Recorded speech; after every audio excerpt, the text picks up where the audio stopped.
अजीज़ नाज़रीन ग्रामी, दोस्तों और साथियों, उम्मीद करता हूँ आप सब खैरियत से होंगे और मैं दुआ करता हूँ खुदा कद्दूस हमेशा आपको सेहत व तंदुरुस्ती और उम्र की दराजी अता करे।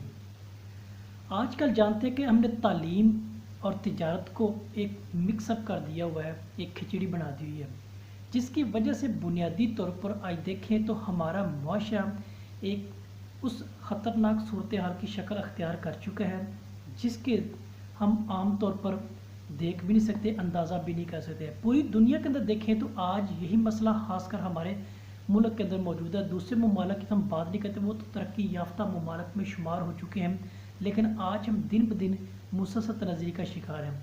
इसी हवाले से आज हम बात करेंगे, थोड़ा सा देखेंगे कि हमारा जो आज का मौजू वो तालीम से तिजारत तक है। हम पुराने वक्तों की बात करें, हम माजी में देखते हैं, आप भी देखते हैं, आपने तारीख के हवाले से भी किताबें पढ़ी होंगी, सुना होगा, देखा होगा कि आज से 50 साल 100 साल पीछे चले जाएं तो उस्ताद का एक ख़ास मुकाम व मर्तबा होता था। उस्ताद की एक ज़िम्मेदारी होती थी। उस्ताद क्या था, अगर स्कूल में, कॉलेज में, यूनिवर्सिटी में पढ़ाता तो उस चार दीवारी की हदूद तक महदूद नहीं था, बल्कि उससे बाहर भी उसकी ज़िम्मेदारी होती थी। वो गली में, मोहल्ले में स्टूडेंट की वो तालीम के साथ साथ वो तरबियत भी करता था। तो इसी एतबार से देखें तो उस वक़्त, मैं अपनी बात करता हूँ या मेरे जैसे कई ऐसे लोग हैं जो उस वक़्त गली में उस्ताद को आते देखते तो पूरा रास्ता बदल जाते थे, कहीं उस्ताद ना देख लें। अगर उस्ताद ने देख लिया आवारागर्दी करते हुए तो सुबह स्कूल में मार पड़ेगी।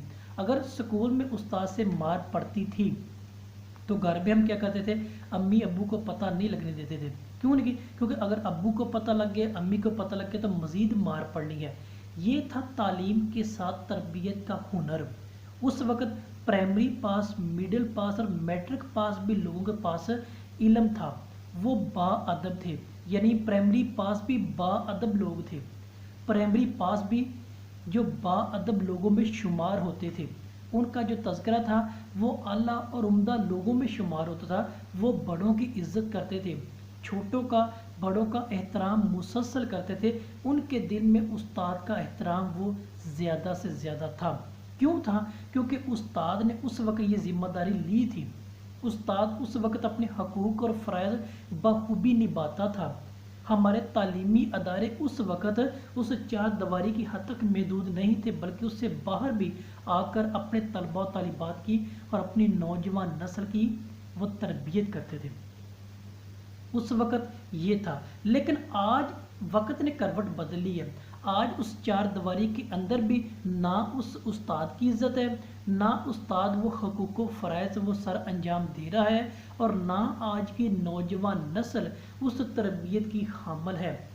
तो फिर ये कहना आज का गलत है कि आज की नौजवान नस्ल ख़राब हो चुकी है, क्योंकि जब मार नहीं प्यार का जो नारा वो बुलंद किया जाएगा, आज के वालिदैन अपनी औलाद को कुछ कह नहीं सकते, तो फिर आप ये उस्ताद पर और आज के वालिदैन पर ये इल्ज़ाम लगाना बंद कर दे भी। क्योंकि आज की तालीम को हमने तिजारत की भीड़ चढ़ा दिया हुआ है। हमने आज की तालीम को तिजारत बनाकर उस तालीम का, उस तरबियत का बेड़ा गर्क कर दिया हुआ है। अब देखें, आज तालिबे इल्म छोटी सी एक शिकायत लेकर प्रिंसिपल ऑफिस में चला जाए तो उस्ताद के सामने तजलील कर दी जाती है। उस्ताद की वो इज़्ज़त नहीं रहती है, उस्ताद का वो मुकाम व मर्तबा नहीं रहता जिसकी बुनियाद पर आज उस्ताद क्या है, उस इज़्ज़त, उस मुकाम से भी कासर है, और वो शागिर्द भी उस इल्म और तरबियत से कासर है जो बुनियादी तौर पर वो करने को लाजम ठहरता है। तो इसीलिए ना आज की उस्ताद की इज़्ज़त है, ना वो तालिब इल्म मौजूद है।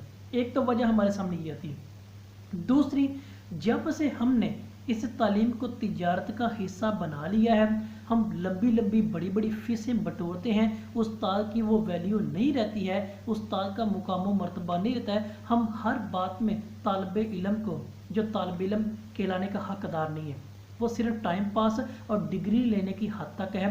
बड़े बड़े ऑफिसर्स के, छोटे के या जैसे भी तबके से वो ताल्लुक़ रखते हैं। तो इस हवाले से देखें तो आज हमारा जो मुआशरा है इसी वजह से बर्बादी के दलील पे जा पहुंचा है। पुराने वक्त में यही था कि वो बाअदब भी था, बाशऊर भी था और बातरबियत याफ्ता भी था।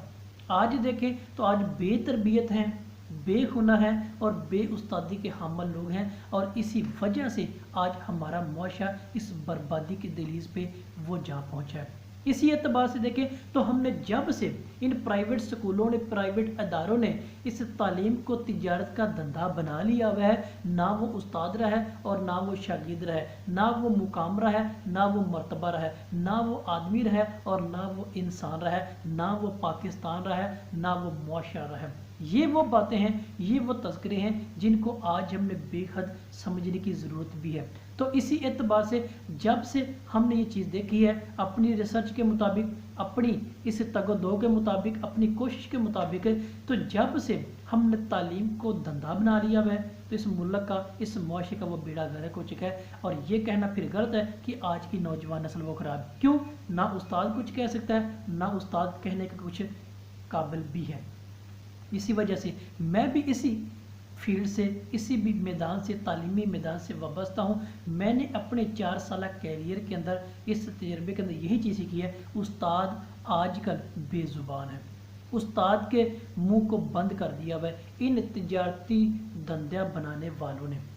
استاد کو آج کل انہوں نے بے ہاتھ کر دیا ہوا ہے، بے ہنر کر دیا ہوا ہے۔ کیوں کر دیا ہوا ہے؟ کیونکہ جب بڑی بڑی فیسیں بٹوری جاتی ہیں، ہر طرف ہر لحاظ سے استاد کو ذلیل کیا جاتا ہے، اور اس نازیبا لفظ بولنے والے کے باوجود اس کو پروٹوکول دیا جاتا ہے، تو پھر اس ملک کا بیڑا غرق ہی ہوتا ہے اور کچھ نہیں ہوتا۔ اسی اعتبار سے ایک شاعر کا بیان کرنا ہے کہ چلن ان کے جتنے ہیں سب وحشیانہ، لوٹ اور مار میں ہے سب یہ گانا، فسادوں میں کٹ رہے ان کا زمانہ، نہ ہے کوئی قانون کا تازیانہ، ہے قتل و غارت میں چالاک ایسے، درندے ہو جنگل کے بے باک جیسے۔ ان درندوں نے جب سے اس تعلیم کو، اس علم کو تجارت کی بھیڑ چڑھا دیا ہے، تجارت کی شکل دے دیا ہے، اس ملک کا بیڑا غرق مسلسل ہوتے سے ہوتا چلا جا رہا ہے۔ اسی بات کا ثبوت یہی میرے لیے کافی ہے۔ اس بات کو سوچیے گا، سمجھیے گا اور اپنی قیمتی رائے سے آگاہ ضرور کیجیے گا۔ آپ سب کا بہت شکریہ۔